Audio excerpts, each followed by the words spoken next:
আসসালামু আলাইকুম গাইস, আপনাদের মাঝে নতুন আরও একটি ভিডিও নিয়ে চলে এসেছি। আজকে আমরা সরাসরি কাজের একটি ভিডিও নিয়ে চলে এসেছি।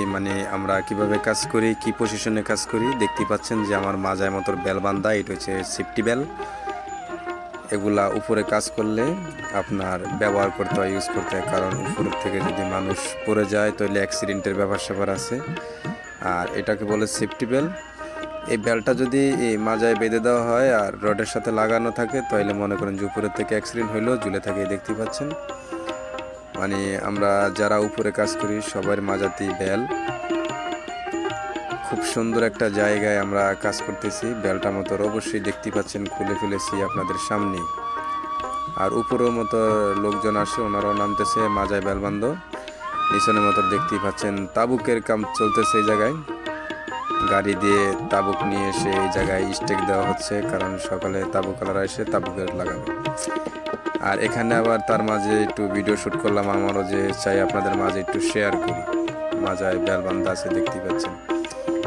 আর এটা হচ্ছে আমাদের একবার উপরের দৃশ্যটা, পুরা বাউন্ডারির যে কাজটা চলতেছে এটা একবার উপরের দৃশ্যটা দেখতে পাচ্ছেন। খুব সুন্দর মানুষ মতোর সেফটি বেল বেঁধে একসাথে মতোর কাজ করতেছে।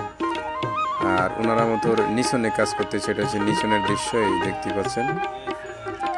নিচনে কিছু কিছু মানুষে কাজ করতেছে, আমরা উপরে কাজ করছি। এইটা হচ্ছে আবার পাশের একটা সাইড, এটার ভিতরে আমাদের কাজ চলে।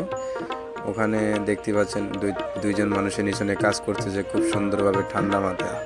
চতুর্দিকে খালি দেখে আর কাজ করতেছে, ঠিক আছে। সেফটি ছাড়া কোনো কাজ নেই, যেদিকেই যাব শুধু সেফটি দিয়ে কাজ হয়।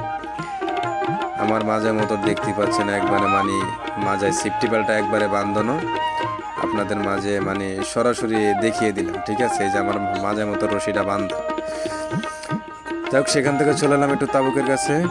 আর এখানে মতো আমাদের ফোরম্যান সবাই দাঁড়িয়ে আছে। আর এখানে অনেকগুলা তাবুক রাখা আছে, এই তাবুক দিয়ে মতো এই জায়গায় কাজ চলবে। এই জায়গায় সম্পূর্ণ তাবুকগুলো এখানে স্টেক দেওয়া হচ্ছে, এখানে সবাই স্টেক দিয়ে কালকে তাবুকের কাজ স্টার্ট করবে। আর আপনারা ভাবলেন যে তাবুকের ভিতরে ভাই সাদা এগুলা কি? সাদা তাবুকের ভিতরে ভাই এগুলো হচ্ছে পঞ্চ।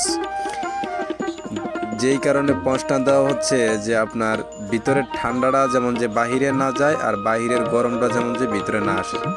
ইতিমধ্যে মতো আমরা ঢেকু দিয়ে উপর থেকে নিচে নামতেছি। সবাই আমরা ঢেকুর উপরে দাঁড়িয়েছি, উনি আমাদেরকে উপরের থেকে ঢেকু দিয়ে নিচে নামাই দিল একবারে খুব সুন্দরভাবে। একটু মজাও পেলাম, ঠিক আছে। তো ভালো থাকবেন।